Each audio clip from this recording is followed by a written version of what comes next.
Hello students, આપણે કેટલાક એક્ઝામ્પલ્સની વાત કરી રહ્યા હતા. આજે એક નવા પ્રકારના એક્ઝામ્પલ આપણે સમજીશું. કોઈ પણ સંયોજન બને કેવી રીતે? તો કોઈ પણ સંયોજન બનવા માટે એ સંયોજનમાં રહેલા જે તત્વો છે એ તત્વોનું ટકાવાર પ્રમાણ ફિક્સ હોય છે. એક સિમ્પલ એક્ઝામ્પલ તમને આપું તો પાણીનું જ્યારે નિર્માણ થાય H2O, તો હાઇડ્રોજનના 2 અને ઓક્સિજનનો 1 પરમાણુ જોડાય તો જ પાણીનું નિર્માણ થતું. આ ફિક્સ કેટેગરી છે. ક્યારે પણ એવું નહીં બને કે હાઇડ્રોજનના 4 પરમાણુ અને ઓક્સિજનના 8 પરમાણુ ભેગા થઈને આ એરિયામાં પાણી બન્યું છે, એવું ક્યારે નહીં બને. ઇન શોર્ટ, કોઈ પણ સંયોજનનું જ્યારે પણ નિર્માણ થાય તો એ સંયોજનની અંદર રહેલા તત્વોનું પ્રમાણ ફિક્સ હોય છે, એનું કમ્પોઝિશન ફિક્સ હોય છે. અને જ્યારે કમ્પોઝિશન ફિક્સ છે તો એનો મતલબ એ છે કે એનું ટકાવાર પ્રમાણ પણ ફિક્સ હોય છે. એટલે કોઈ પણ સંયોજનનું જ્યારે પણ નિર્માણ થશે એમાં રહેલા પ્રત્યેક તત્વનું ટકાવાર પ્રમાણ બેટા ફિક્સ હોય છે. હવે એ ટકાવાર પ્રમાણ શોધવું કેવી રીતે? તો તત્વોની અંદર રહેલા અથવા સંયોજનમાં રહેલા જે તત્વો છે એ તત્વોનું દરથી ટકા શોધવાના છે અથવા દરથી ટકાવાર પ્રમાણ આપણે શોધવાનું છે. એટલે હેડિંગ લખ્યું છે બંધારણીય ટકાવારી. કોઈ પણ સંયોજનનું બંધારણ કરવું છે તો એ બંધારણ માટે એ બંધારણીય ટકાવારી કેટલી એ સમજવી જ હોય તો એક સૂત્ર તમારે યાદ રાખવાનું. બહુ સિમ્પલ સૂત્ર છે. આને તમે બીજી રીતે પણ હું સમજાવી શકીશ તમને થોડી વારમાં.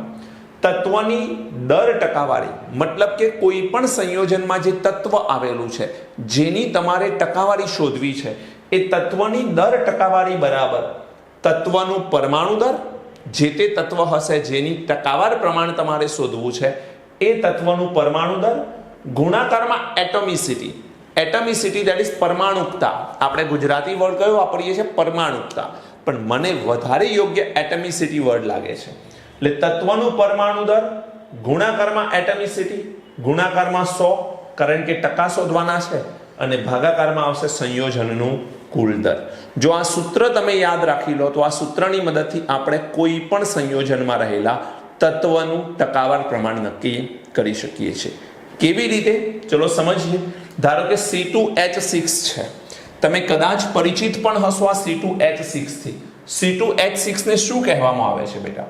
C2H6 એ બીજું કશું નથી, ઇથેન છે. શું છે? ઇથેન. કદાચ હું તમને આના સૂત્રથી પરિચિત કરાવું તો આ 2 કાર્બન છે અને એક કાર્બન પાસે 3 હાઇડ્રોજન આવેલા હોય છે. જો કે અત્યારે આપણે આના બંધારણ વિશે કોઈ વાત કરવાની નથી, બંધારણ વિશેની કોઈ ચર્ચા હાલ આપણે કરવી નથી. આપણે વાત કરવી છે કાર્બન અને હાઇડ્રોજનની દર ટકાવારીની. જોઈએ સૌથી પહેલા તત્વની દર ટકાવારી. તો અહીંયા તમને કાર્બન અને હાઇડ્રોજન 2 તત્વની ટકાવાર પ્રમાણ શોધવાનું કીધું છે. તો C2H6 માં percentage of carbon is equal to, મારે શું કરવું છે? કાર્બનની ટકાવાર પ્રમાણ શોધવું છે. તો percentage of carbon is equal to કાર્બનનું પરમાણુય દર અથવા પરમાણુ દર ગુણાકારમાં એની એટમિસિટી ગુણાકારમાં 100 અને ભાગાકારમાં આવશે C2H6 નું કુલ દર. પહેલી વાર છે એટલે હું પૂરું સૂત્ર લખું છું. C2H6 એ સંયોજન છે, એનું તમારે શું શોધવું છે બેટા? દર. એનું દર અહીંયા નીચે લખવાનું થશે.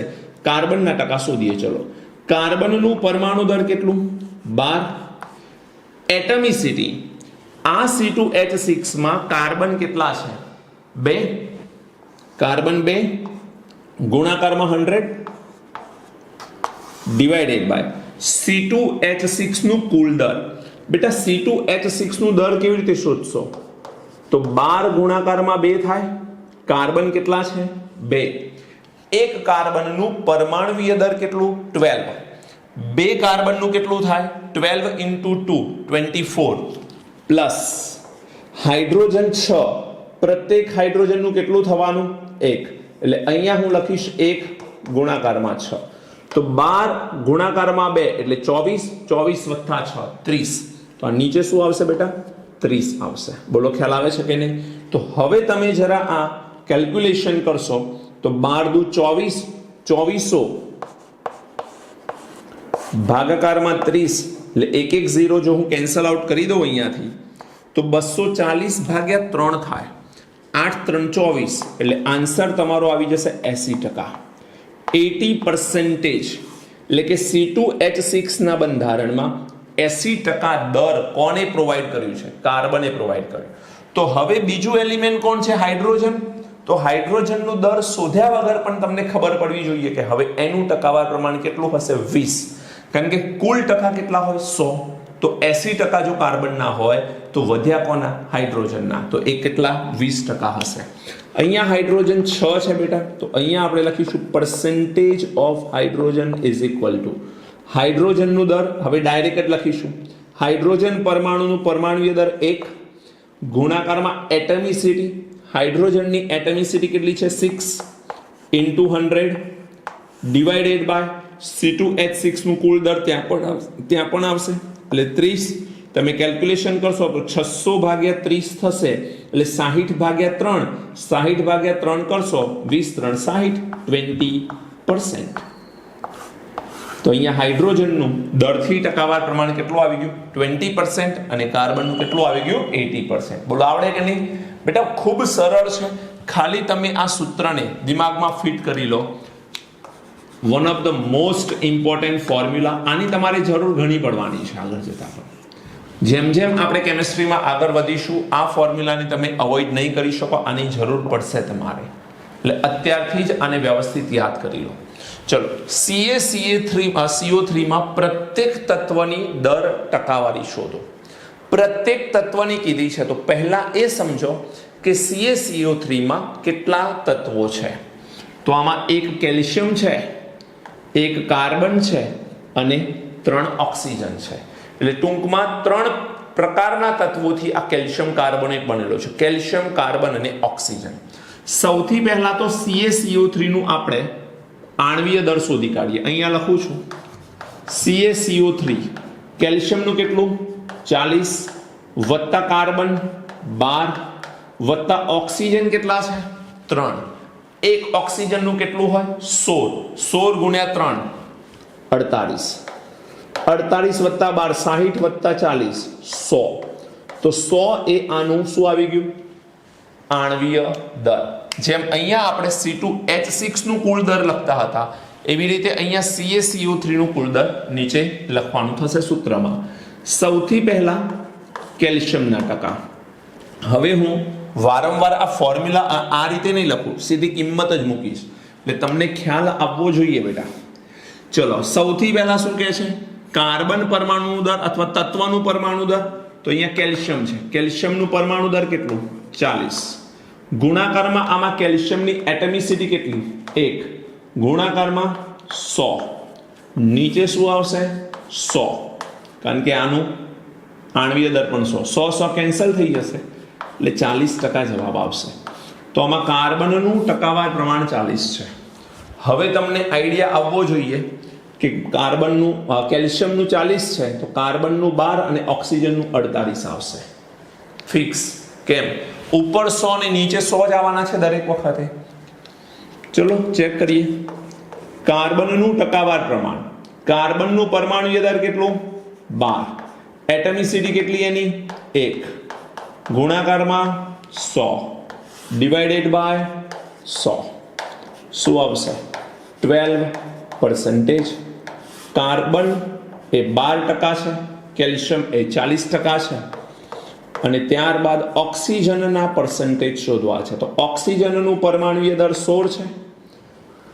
ઓક્સિજનની એટમિસિટી કેટલી છે? ઓક્સિજન 3 છે તો અહીંયા 3 વડે મલ્ટીપ્લાય કરીશું 100 અને નીચે શું આવશે? અગેન 100 કેન્સલ આઉટ થઈ જશે. શું આવશે બેટા? 48%. તો જે એના દર છે એ જ એના પર્સન્ટેજ આવ્યા. રીઝન એ છે કે એનું આણ્વીય દર 100 છે એટલે ઉપર નીચે 100 કેન્સલ આઉટ થઈ જાય છે. આવડે કે નહીં? ખૂબ સિમ્પલ વાતો છે બધી. ચલો, મિથેનમાં પ્રત્યેક તત્વની દર ટકાવારી શોધો. પહેલું કામ શું કરવાનું?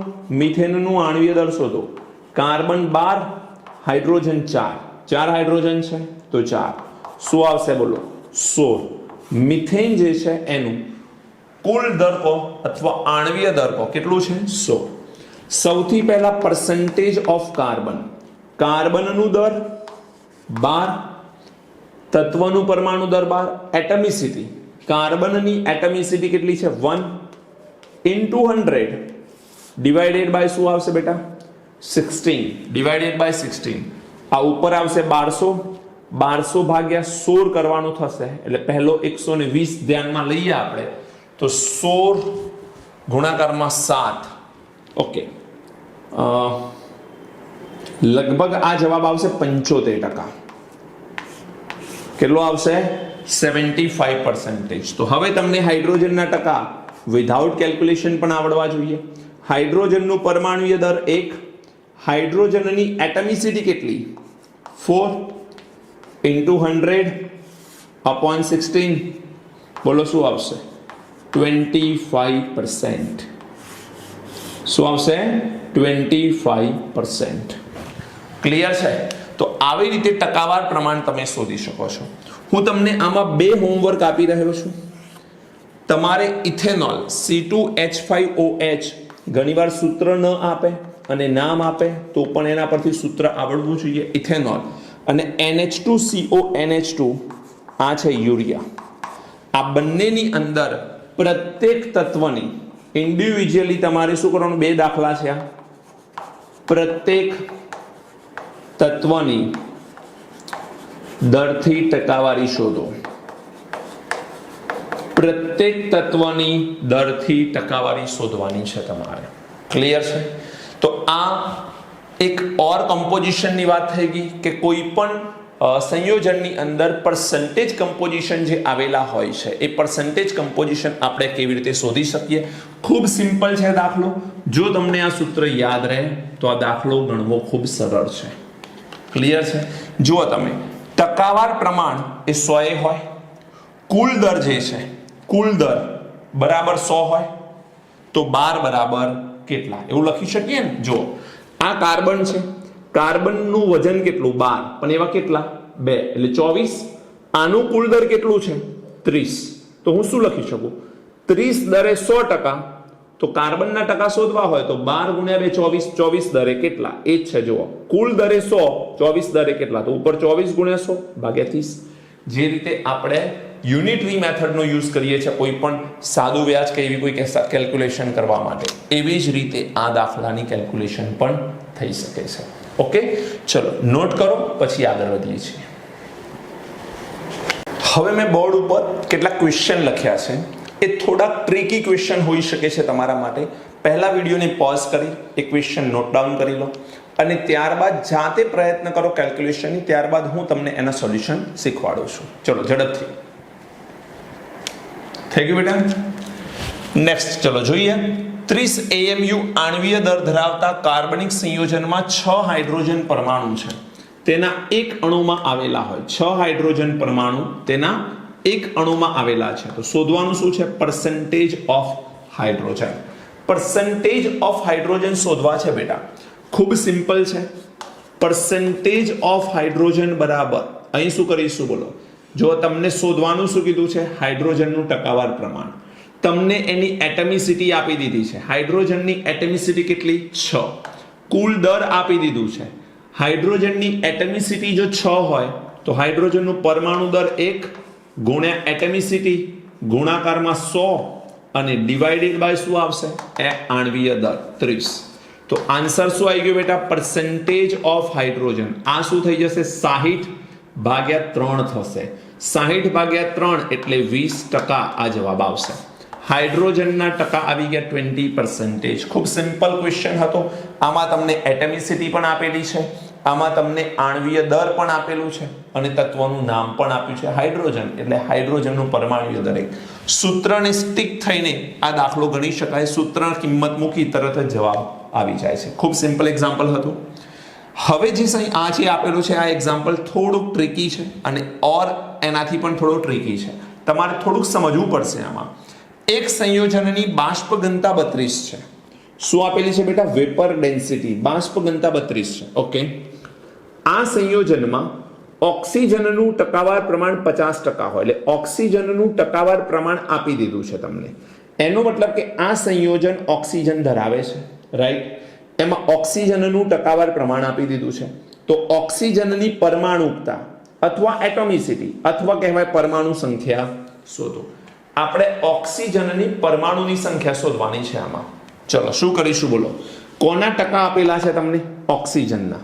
તો percentage of oxygen is equal to, અહીં તમારે શું લખવું પડે? ઓક્સિજનનું પરમાણુય દર. પહેલા હું લખું છું ઓક્સિજનનું પરમાણુય દર ગુણાકારમાં એટમિસિટી ગુણાકારમાં 100 અને નીચે આવશે આણ્વીય દર. રાઈટ? હવે આમાં શોધવાનું શું છે સમજ પડે છે? તમને કહે છે પરમાણુની સંખ્યા શોધો. ધેટ મીન્સ તમારે એટમિસિટી શોધવાની છે. તો તમને ઓક્સિજનનું પરમાણુય દર ખબર છે? હા ખબર છે, 100 તો આપેલા છે. આણ્વીય દર ખબર છે? હા ખબર છે. કેવી રીતે? બાષ્પ ઘનતા બેટા 32 આપેલી છે. તો તમને ખ્યાલ હોવો જોઈએ કે આણ્વીય દર બરાબર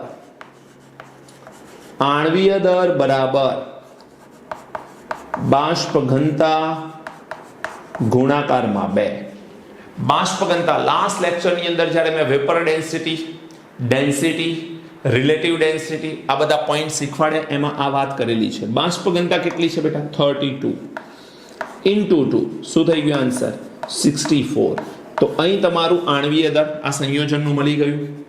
ખ્યાલ આવે છે કે નહીં? ચલો કિંમત મૂકવાની શરૂ કરો. ઓક્સિજનનું ટકાવાર પ્રમાણ કેટલું આપીશું બેટા? 50%. ઓક્સિજનનું પરમાણુય દર કેટલું? 16. તમારે શોધવું શું છે? એટમિસિટી શોધવી છે.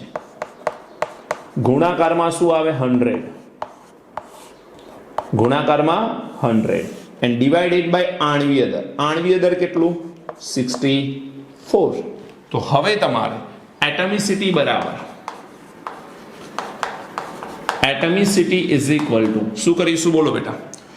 64 જે છે એ અહીં જશે એટલે આપણે 50% ની જગ્યાએ હવે તો ખાલી 50 જ લખીશું ને. અહીંયા 100 આવી ગયા. 64 અહીંયા લઈ લઈશું, ભાગ્યા 100 થશે અને ભાગ્યા 16 થશે એટલે અહીં આવશે 50 into 64 divided by 100 into 16. આવું કંઈક થશે ને?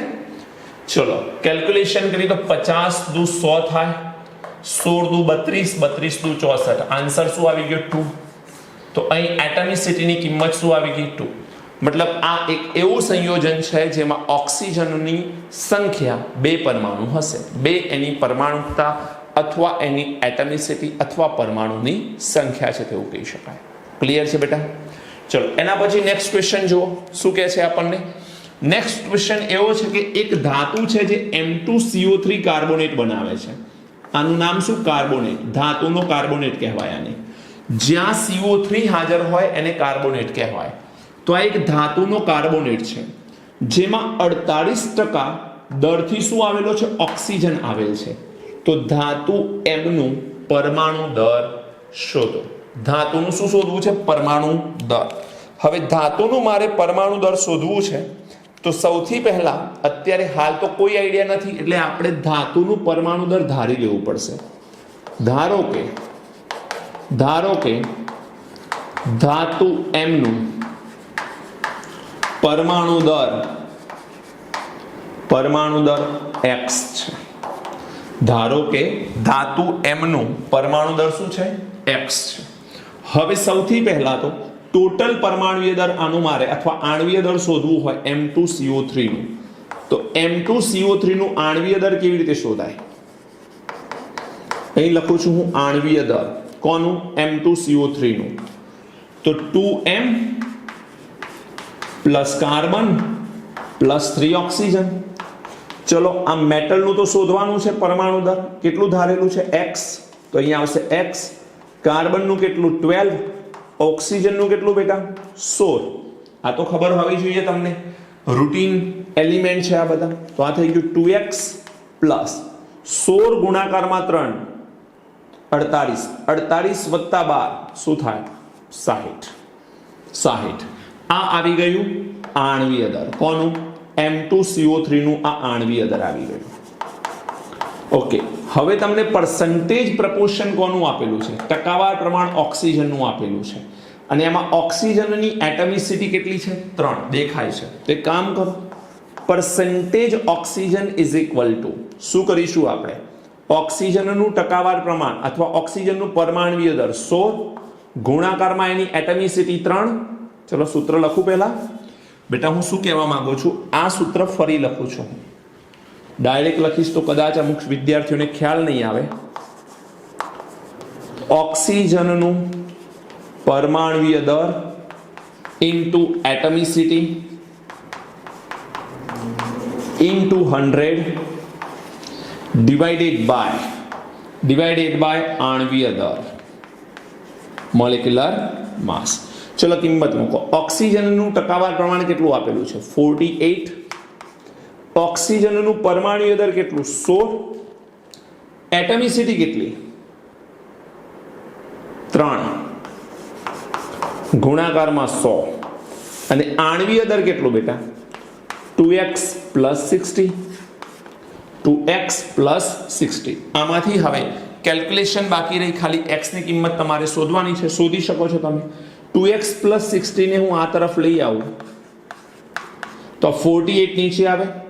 16 × 3 48 શું થશે, કેન્સલ થશે, એટલે આ રહી જશે 100. તો વધશે શું 2x = 60 પેલી બાજુ જાય એટલે 100 માંથી 60 માઇનસ થાય એટલે આવે 40. તો અહીંયા x = શું આવે 40 ડિવાઇડેડ બાય 2. Answer is 20. તો અહીં ધાતુનું પરમાણ્વીય દર શું આવશે 20. બેટા x શોધવા 2 વડે આને ડિવાઈડ કરીશું તો આન્સર શું આવી જશે 20. બોલો ખ્યાલ આવે છે કે નહીં? ખૂબ સિમ્પલ છે. તમે પહેલા શરૂઆત કરશો તો ઓટોમેટિકલી આન્સર આવશે. તમે ખાલી જોતા રહેશો કે શું કરું, તમારે પેન પેપર પર ચલાવવી પડશે. પેનને ચલાવવાનું શીખો, પેન શરૂ કરો કે શું કરું તો તમને રસ્તો મળતો જશે. તમારું દિમાગ જે છે ચાલવું જોઈએ. રીઝન એ છે કે માત્ર કોઈ પણ દાખલાને જોવાથી એવું લાગી જાય ખરું કે મને આવડી જશે, પણ જ્યાં સુધી તમે ખુદ કેલ્ક્યુલેશન નહીં કરો ત્યાં સુધી તમને એ ક્વેશ્ચનનો આન્સર નહીં આવડે બેટા. બરાબર છે? તો થોડું ધ્યાન રાખજો, નોટ કરો. ત્યારબાદ મારે એક ઓર ટાઈપના એક્ઝામ્પલ કરાવવા છે, દેટ ઇઝ મિનિમમ મોલેક્યુલર માસ કેવી રીતે શોધી શકાય. જો બેટા એક બહુ જ સરસ ક્વેશ્ચન આપણે કરવા જઈ રહ્યા છીએ. રીઝન એ છે કે તમને ઘણીવાર એવો ક્વેશ્ચન પૂછાશે, ઘણી બધી બુકમાં તમને એ વર્ડ જોવા મળશે કે ન્યૂનતમ આણ્વીય દર શોધો. શબ્દ શું લખ્યું છે મેં? ન્યૂનતમ આણ્વીય દર શોધો. જો ધારો કે તમને કોઈ એક સંયોજન આપ્યું છે, એ સંયોજનની અંદર તમને કોઈ એક પરમાણુની ડિટેલ આપી દેશે, સલ્ફર કે આયર્ન કે નાઇટ્રોજન કે ઓક્સિજન કે હાઇડ્રોજન, કોઈ એક પરમાણુની ડિટેલ આપશે અને એમ કહેશે કે આ એક પરમાણુના બલબૂતા પર તમે એ કહો કે ઓછામાં ઓછું આણ્વીય દર કેટલું હોય. તો મગજમાં એટલું ફિટ કરી લો, કોઈ પણ પર્સન્ટેજ આપેલા હશે, કોઈ પણ પરમાણુના પર્સન્ટેજ આપેલા હોય તો ઓછામાં ઓછો એ પર્સન્ટેજ વાળો પરમાણુ કેટલો હોય? ઓછામાં ઓછો એક તો હશે જ.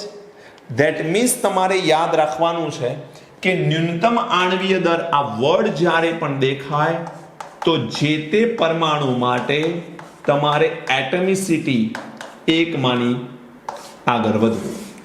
એટમિસિટી 1 માનીને આગળ વધવાનું. પણ જો ઉતાવળમાં ભૂલ ના થાય, ન્યૂનતમ શબ્દ જોવાનો રહી ન જાય. ન્યૂનતમ શબ્દ તમને દેખાય તો જ તમારે એટમિસિટી 1 માનવાની. જો ન્યૂનતમ શબ્દ દેખાતો નથી તો એટમિસિટી 1 નહીં આવે. ઓકે, ચલો અહીં જુઓ, હું તમને ક્વેશ્ચન સોલ્વ કરાવીશ તો એનાથી વધારે આઈડિયા આવશે. એક સંયોજનમાં 28.5% દરથી નાઇટ્રોજન આવેલ છે. નાઇટ્રોજનનું ટકાવાર પ્રમાણ આપી દીધું છે. આ સંયોજનનું શબ્દ જુઓ, ન્યૂનતમ આણ્વીય દર શોધો. એટલે આપણે ન્યૂનતમ આણ્વીય દર શોધવું છે તો શું કરીશું બોલો? તમને મેં કીધું કોઈ પણ પદાર્થની પર્સન્ટેજ ટકાવારી આપેલી છે, એ કોણ છે? નાઇટ્રોજન. તો લખો નાઇટ્રોજનના ટકા બરાબર અહીં શું આવે? નાઇટ્રોજનનું પરમાણ્વીય દર ગુણાકારમાં એટમિસિટી ગુણાકારમાં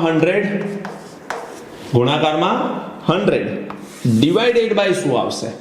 ન્યૂનતમ આણ્વીય દર. મતલબ આણ્વીય દર જ લખાય, ન્યૂનતમ શબ્દ નહીં લખીએ આપણે અત્યારે. તો જે આવશે ન્યૂનતમ જ આવશે, આણ્વીય દર.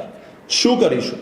परसेंटेज नाइट्रोजन કેટલા છે 28.5 બેટા આ જે ટકાવાર પ્રમાણ આવેલું છે આ ટકાવાર પ્રમાણ ઉપરથી હું એવું કહી શકું કે ઓછામાં ઓછા નાઇટ્રોજનની સંખ્યા કેટલી હશે એક તો હશે જ ને ન્યૂનતમમાં ન્યૂનતમ આણ્વીય દળ શોધવું છે તો ઓછામાં ઓછા નાઇટ્રોજનની સંખ્યા કેટલી હશે 1 જો નાઇટ્રોજનની સંખ્યા 1 હોય તો એટમિસિટી કેટલી થઈ જવાની છે બોલો 1 તો परसेंटेज ऑफ नाइट्रोजन કેટલા છે 28.5 નાઇટ્રોજન નું પરમાણુય દર કેટલું 14 એટમિસિટી 1 into 100 તો જે આણ્વીય દર આવશે એ આણ્વીય દર કેવું આવશે બેટા ન્યૂનતમ જ આવશે તો જો હું અહીંયા આણ્વીય દર શોધું તો આણ્વીય દર બરાબર અહીં થશે 1400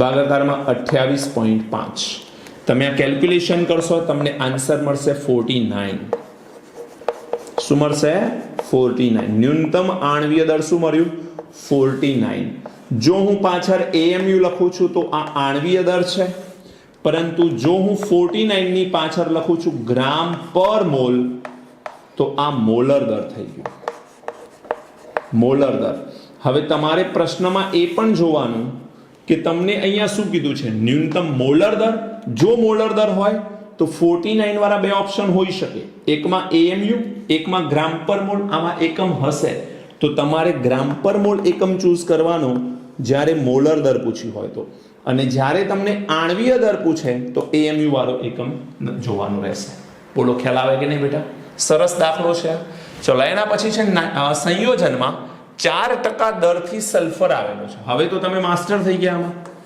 परसेंटेज ऑफ सल्फर बराबर શું કરશો બોલો સલ્ફરનું પરમાણુય દર ડાયરેક્ટ લખું છું 32 એટમિસિટી 1 ગુણાકારમાં 100 અને નીચે તમારે શું શોધવાનું થાય આણ્વીય દર તો જો હું અહીંયા આણ્વીય દર શોધું તો આણ્વીય દર બરાબર શું થાય પરસેન્ટેજ ઓફ સલ્ફર કેટલા 4 એ 4 ને નીચે લઈ આવો તો અહીં થશે 3200 ભાગ્યા 4 8 4 32 એટલે આન્સર તમારો આવી જશે 800 આ શું આવી ગયું આણ્વીય દર 800 એ આણ્વીય દર અહીંયા પાછળ શું લાગશે AMU આણ્વીય દર હોય તો પાછળ AMU સેમ અગેન મોલર દર પૂછાય તો 800 એઝ ઇટ ઇઝ ગ્રામ પર મોલ લાગશે આ થોડું ધ્યાન રાખજો એની સાથે સાથે બીજો પોઈન્ટ વાત કરી લઈએ આપણે જો તમને એમ પૂછાય ન્યૂનતમ આણ્વીય દરની જગ્યાએ શબ્દ એવો પૂછાય કે પોસિબલ આણ્વીય દર શોધો આવો પ્રશ્ન પૂછાય કે શક્ય આણ્વીય દર બતાવો આ અણુના શક્ય આણ્વીય દર તો જુઓ ઓછામાં ઓછું 800 તો હશે જ પણ 800 આણ્વીય દર ક્યારે હોય જ્યારે સલ્ફરની એટમિસિટી 1 હોય એનો મતલબ એ થયો કે સલ્ફરની એટમિસિટી 1 છે તો એનું આણ્વીય દર 800 છે જો સલ્ફરની એટમિસિટી 2 હોત તો ડબલ હોત 800 ની જગ્યા પર શું હોત બેટા AMU માં એડ થાય કે નહીં તો સામે પક્ષે બાકીના અણુ પણ વધી જાત બાકીના પરમાણુ પણ એ રીતે વધત તો હું અહીંયા શક્ય આણ્વીય દરની વાત કરું તો 800 ગુણાકારમાં 2 800 ગુણાકારમાં 3 800 ગુણાકારમાં 4 800 ગુણાકારમાં એઝ આગળ વધતું જાય આ શક્ય આણ્વીય દર ઇન્ટીજર નંબર એટલે કે પૂર્ણાંક સંખ્યાથી ગુણાકાર કરતા પ્રાપ્ત થતી કિંમતો એ શક્ય આણ્વીય દર કહેવાશે ખ્યાલ આવે છે શક્ય આણ્વીય દર કહેવાશે કોઈ ડાઉટ છે આમાં ન હોવો જોઈએ શું કહેવા માંગુ છું અગેન જુઓ એક સલ્ફરનો પરમાણુ હતો તો 800 AMU આવ્યો સલ્ફરનો પરમાણુ જ્યારે બમણો થાય તો આખો અણુ બમણો થાય તો 800 ની જગ્યા પર શું થાય 1600 તો આ બધા શક્ય આણ્વીય દર એટલે પ્રશ્નમાં જો એવો કંઈક ટર્મ છે એવી કોઈ લેંગ્વેજ છે કે જેમાં એમ પૂછ્યું છે કે આ સંયોજનના શક્ય આણ્વીય દર કયા કયા હોય તો જે નંબર આવે એકલા 800 માટે નહીં આમાં પણ પૂછી શકે જે નંબર આવે એને તમે ચોક્કસ ઇન્ટીજર નંબર એટલે કે ચોક્કસ પૂર્ણાંક સંખ્યા વડે ગુણતા જાઓ 49 ગુણ્યા 1 એટલે 49 49 ગુણ્યા 2 એટલે 98 એ રીતે 3 4 એમ ચોક્કસ નંબર વડે ગુણતા જાઓ એ બધા એના શક્ય આણ્વીય દર કહેવાશે વાત ક્લિયર થાય છે કે નહીં હવે એના પછી છે થર્ડ, એક સંયોજનમાં 4 પરમાણુ Fe છે, મતલબ અહીં તમને એટમિસિટી આપી દીધી છે. એટમિસિટી Fe ની કેટલી આપી છે? 4. Fe નું દરથી ટકાવાર પ્રમાણ આપી દીધું છે, તો મોલર દર શોધો. આમાં એક જ વસ્તુ ધ્યાન રાખવાની છે, એકમ. મોલર દર પૂછ્યું છે એટલે ગ્રામ પર મોલ આવે જવાબ. અહીંયા ન્યૂનતમ આણ્વીય દર નહીં આવે. કેમ? કારણ કે 4 પરમાણુ કીધા છે. ન્યૂનતમ તો એટમિસિટી 1 હોય તો જ આવે. તો અહીં આપણે લખીશું percentage of iron is equal to Fe નું પરમાણ્વીય દર ગુણાકારમાં એની એટમિસિટી ગુણાકારમાં 100 અને નીચે શું આવશે બેટા? આણ્વીય દર. આણ્વીય દર લખો, મોલર દર લખો. ચલો મોલર દર શબ્દ લખીએ. કેમ? મોલર દર શોધવું છે માટે. કેટલું છે? 14%. Fe નું પરમાણ્વીય દર 56 આપેલું છે અને આપેલું હશે જ કાયમ માટે. Fe નું એટમિસિટીનું મૂલ્ય છે 4, 100 અને અહીં શું આવશે? મોલર દર. તો જો મારે અહીંયા મોલર દર શોધવું છે તો આ શું થશે? 400 ગુણાકારમાં 56, 14 4 56 થાય ને? 14 4 56 થશે. આ નીચે જશે એટલે આ 400 ગુણાકારમાં 4 1600 જવાબ આવશે. 1600 પણ પાછળ એકમ શું બેટા? ગ્રામ પર મોલ. ગ્રામ પર મોલ લખું છું માટે આ મોલર દર. માનો કે તમને પૂછ્યું હોત આણ્વીય દર, તો આણ્વીય દરમાં શું લખતા તમે? 1600 AMU. શું લખતા? 1600 AMU. ખબર પડે છે કે નહીં? તો આ રીતે એક્ઝામ્પલ સોલ્વ કરતા આવડવા જોઈએ. મેક્સિમમ તમે પ્રયત્ન કરશો, મેક્સિમમ સોલ્યુશન કરશો તો તમને જવાબ મળશે. ક્લિયર છે બધાને? ચલો, આ પૂરું થાય છે. હવે આપણે એક નવી ટર્મ સમજવી છે અને એ ટર્મ છે હાઇડ્રોકાર્બનનું દહન. હાઇડ્રોકાર્બન પદાર્થ આપેલો હોય, એનું કમ્બશન, એનું દહન કેવી રીતે થાય એની ચર્ચા આગળ કરીએ. હવે નેક્સ્ટ ટોપિક છે કમ્બશન ઓફ હાઇડ્રોકાર્બન. કમ્બશન મતલબ દહન. હાઇડ્રોકાર્બનનું દહન કરવું છે.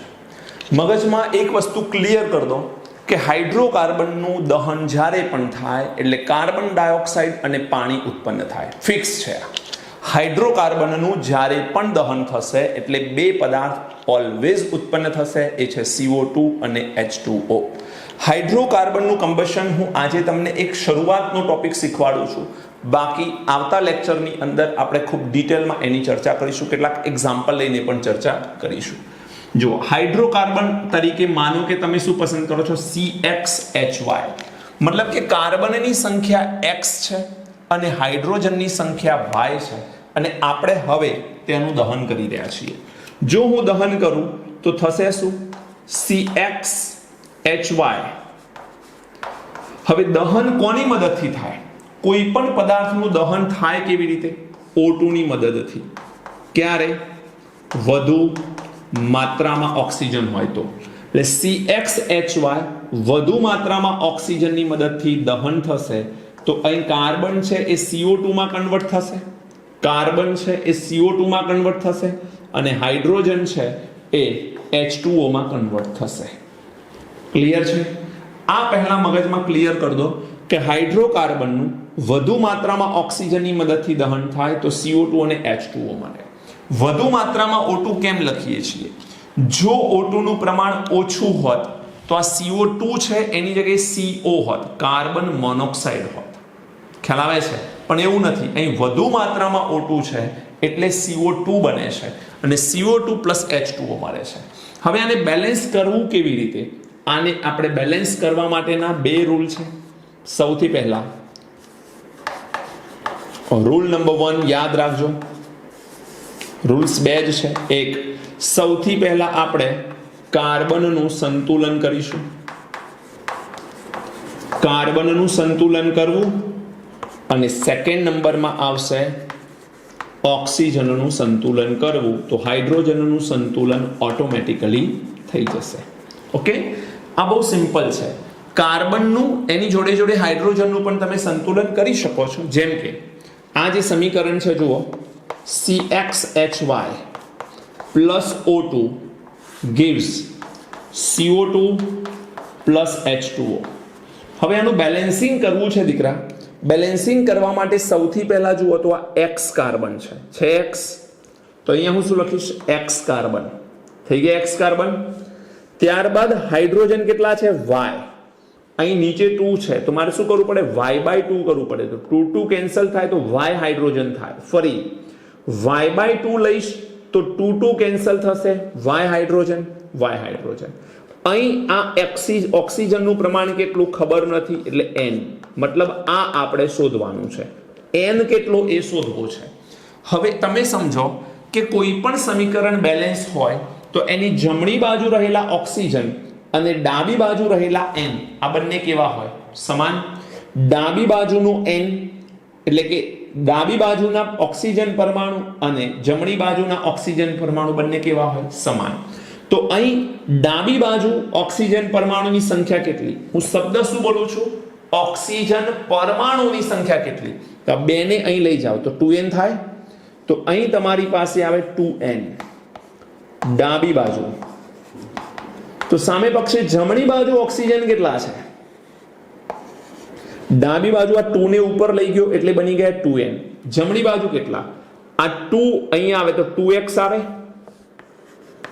2x બોલો. આ 2 છે એને આગળ લઈ લઈએ એટલે 2xO થાય અને y/2O છે, y/2O છે. મારે કિંમત કોની શોધવી છે, n ની. n ની કિંમત શોધવી છે તો આ 2 ક્યાં જશે, નીચે. 2x પ્લસ y/2, O લખવાની જરૂર નથી, y/2 ડિવાઇડેડ બાય 2 આવે બેટા, આ 2 નીચે જવાના. ચલો ઇન્ડિવિજ્યુઅલી 2 વડે એને આપણે ભાગાકારમાં લઈએ તો ઓક્સિજન n ની સંખ્યા, ઓક્સિજનમાં n બરાબર 2 કેન્સલ થશે, શું વધશે, x પ્લસ આ y/2 ઇન્ટુ 2 y/4. તો n ની કિંમત શું આવી ગઈ, x પ્લસ y/4. હવે ચેક કરીએ શું આ સાચું દેખાય છે કે નહીં. તો સૌથી પહેલો પોઈન્ટ આવશે કે તમારી પાસે છે CxHy પ્લસ આ n ની કિંમત શું આવી બેટા, x પ્લસ y/4. તો અહીંયા આવશે x પ્લસ y/4. n ની કિંમત શું આવી, x પ્લસ y/4. અહીં શું છે, O2 gives x CO2 plus y/2 H2O. ચલો ચેક કરો બેલેન્સ છે કે નહીં. કાર્બનની સંખ્યા x, હાઇડ્રોજનની સંખ્યા y/2 H2 2 cancel, y hydrogen. Oxygen કેટલા, તો 2 અહીંયા લઈ જાઓ, 2xO, તો 2xO, આ 2 અહીંયા લઈ જાઓ 2xO. y/4O2 2 કેન્સલ થાય તો y/2O વધે, ખ્યાલ આવે છે. બેલેન્સ કરતા શીખો. જુઓ આની જરૂર ક્યાં પડશે, એક તો ડાયરેક્ટ આવો પ્રશ્ન પૂછાય તમને. એક સિમ્પલ એક્ઝામ્પલ આપું, મિથેનનું દહન કરો તો મિથેનનું દહન કોની મદદથી થાય, O2 ની મદદથી. શું શીખવાડ્યું તમને કે કાર્બન શામાં કન્વર્ટ થાય, CO2 માં. તો અહીં આપણે એને CO2 માં કન્વર્ટ કરીશું. હાઇડ્રોજન શામાં કન્વર્ટ થાય, H2O માં. ચલો કાર્બન કેટલો છે બેટા, 1, તો આ છે 1. હાઇડ્રોજન કેટલા છે, 4, 2 વડે ગુણી દો. 2 ઓક્સિજન અને 2 ઓક્સિજન, કુલ ઓક્સિજનની સંખ્યા કેટલી, 4, તો આને 2 વડે ગુણી દો, 4. બોલો થઈ ગયું બેલેન્સ. ખૂબ સિમ્પલ રીતે બેલેન્સ થાય છે. તમને આ રીતે પ્રશ્ન પૂછાય તો આ n ની કિંમત કેવી રીતે લાવવી એ તમને આ શીખવાડી પ્રોસેસ મેં. બાકી તમને આ રીતે કંઈક પૂછાશે, જેમ કે C2H6 આપી દીધું છે અને કહે છે તમને કે O2 દહન કરો છો, દહન પ્રક્રિયા લખો તો સીધી ખબર પડવી જોઈએ કે કાર્બન અહીં કેટલા છે, 2, તો 2 mall of CO2 plus hydrogen કેટલા છે, 6, 3 મોલ H2O. ડાયરેક્ટ લખી દીધા મેં. કેવી રીતે ખબર પડી, કાર્બન 2 છે, 2 કાર્બન, હાઇડ્રોજન 6, 3 દુ 6. હવે તમે અહીં જરા ધ્યાનથી જુઓ તો 3 ઓક્સિજન છે અને અહીંયા કેટલા છે, 4 અને 3 7 ઓક્સિજન જોઈએ છે. કેટલા, 7 ઓક્સિજન 2 ને કોની સાથે ગુણશો તો 7 આવશે? 3.5, એને લખાય 7/2. શું લખાય? 7/2. જો આવું નથી લખવું તો એક બીજો રસ્તો બતાવું તમને. આવું નથી લખવું, 7/2 એટલે અપૂર્ણાંક કિંમત આવે છે, પૂર્ણાંક જ લાવી છે, તો આ બધાને 2 વડે ગુણી દો. 2 વડે ગુણશો તો 2 મોલ ઓફ C2H6 પ્લસ 2 વડે ગુણશો અહીંયા તો 7 દુ 14, પણ ભાગાકારમાં 2 છે એટલે 7O2 gives શું આવશે બોલો? 4CO2 plus 6 mall of H2O. મેં શું કર્યું? આખા સમીકરણને 2 વડે મલ્ટીપ્લાય કરી લીધું. 2 વડે ગુણાકાર કર્યો તો મને આ પ્રકારનું એક સૂત્ર મળે છે. આવડે કે નહીં બેટા? ચલો એક ઓર સૂત્ર તમને કહું. ધારો કે તમારી પાસે છે C6H6. C6H6 આનું O2 ની મદદથી દહન કરો. ચલો શું આવશે? C6H6 ને શું કહેવાય બેટા? બેન્ઝીન કહેવાય. શું કહેવાય? બેન્ઝીન. આ તમને કદાચ ખ્યાલ હશે જ. તો બેન્ઝીન ને O2 ની મદદથી દહન કરાવશું તો CO2 અને H2O તો મળે જ, પરંતુ કાર્બન કેટલા છે? 6 વડે ગુણી દો. હાઇડ્રોજન કેટલા છે? 6, 3 વડે ગુણી દો. અગેન શું થશે જોજો? 6 ગુણાકારમાં 2, બોલો 12 અને 3 15 ઓક્સિજન 2 વડે ગુણવાથી 15 ક્યારે જવાબ આવે? 7.5. 7.5 લાવવા માટે શું કરશો બોલો? 15/2 લેવું પડે. આવું ન કરવું હોય તો અગેન શું કરાય? 2 વડે ગુણી શકાય. બેટા ખ્યાલ આવે છે ને? આના રેફરન્સમાં બીજો એક એક્ઝામ્પલ મેં એવું લીધું. 3 ઓક્સિજન અહીં છે અને 12 અહીં છે. 15 ઓક્સિજન લાવવા માટે 15/2, 2 અહીંયા કેન્સલ થઈ જશે. તો અગેન જુઓ તમે, 2 વડે ગુણી કાઢવાને શું થાય? 2C6H6, 2 વડે આને ગુણશો તો નીચે ઉપર 2 કેન્સલ થાય. 15O2 પ્લસ 2 વડે ગુણી દો 12CO2 પ્લસ 6H2O. આવું કંઈક થાય. બોલો ખ્યાલ આવે છે કે નથી આવતો? ખૂબ સિમ્પલ છે. પ્રેક્ટિસ કરતા જશો એમ ખ્યાલ આવી જશે. તમારે પેપર પેન લઈ લખવું પડશે. પેપરની અંદર લખો, હાઇડ્રોકાર્બન લો, ઓક્સિજન મૂકી અને લખો તો તમને એ ખ્યાલ આવશે. ઓકે, તો આ છે હાઇડ્રોકાર્બનનું દહન. આના રિલેટેડ કેટલાક ક્વેશ્ચન્સ આવતા હોય છે, એની આપણે ચર્ચા કરવાની થશે. ઓકે, હજુ આપણે શું કરીશું તો આપણે એક સંયોજન આપ્યું હતું, એ સંયોજનમાંથી પર્સન્ટેજ ટકા શોધ્યા. હવે ટકા આપેલા હોય એના પરથી સંયોજન કેવી રીતે શોધી શકાય એની પણ આપણે આગળ જતા ચર્ચા કરવાની થશે.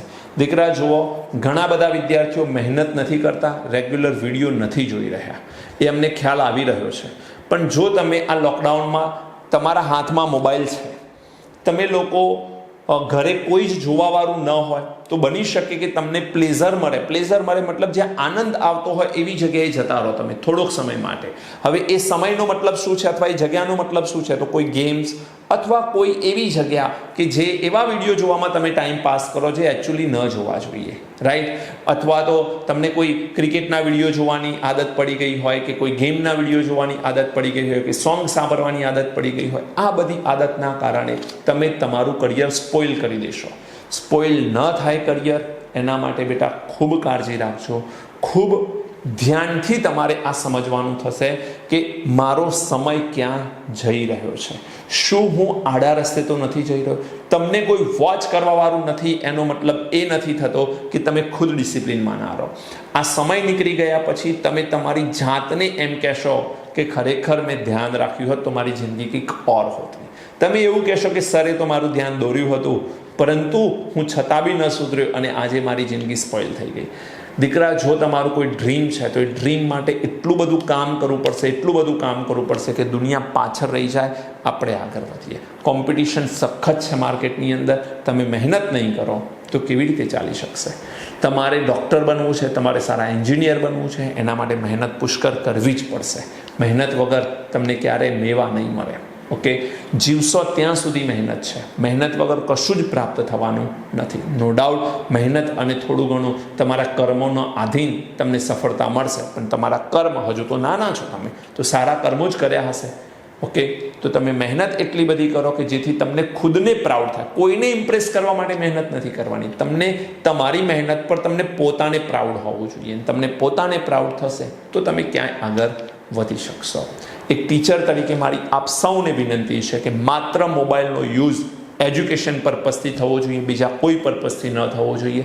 મોબાઈલ એક તો ટેસ્ટ આપવા માટે યુઝ કરી શકો છો, તમે તમારા ડાઉટ ક્લિયર કરાવવા માટે મોબાઈલ યુઝ કરી શકો છો, અને આ વિડીયો લેક્ચર જોવા માટે. એના સિવાય મોબાઈલનો યુઝ બિલકુલ બંધ કરી દો.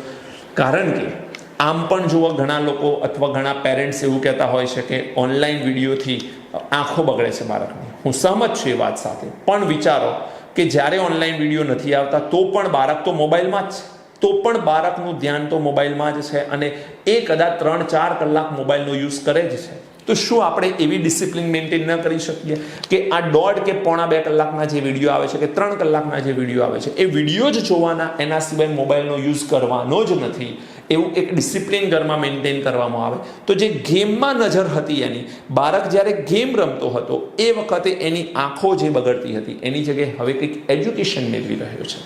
રાઈટ, આજે આપણી સામે કોઈ ઓપ્શન નથી, એટલા માટે આપણે ઓનલાઈન એજ્યુકેશન આપી રહ્યા છીએ. જેવા કોરોના ઉપર કંઈક આપણે વિજય પ્રાપ્ત કરીશું, COVID-19 પર જેવી આપણે સફળતા કંઈક મેળવી શકીશું, તરત ઓફલાઈન કોચિંગ સ્ટાર્ટ થઈ જશે, અને એમાં ગજબની મહેનત કરીશું આપણે ભેગા મળીને. ખ્યાલ આવે છે બેટા? તો અત્યારે તમે તમારી જાતને ડિસિપ્લિનમાં રાખી ખૂબ મહેનત કરો, ખૂબ આગળ વધો, ખૂબ ભણો, અને પોતાની જાતને પ્રાઉડ થાય એવું કંઈક કરી બતાવો. ઓકે બેટા, thank you, God bless you.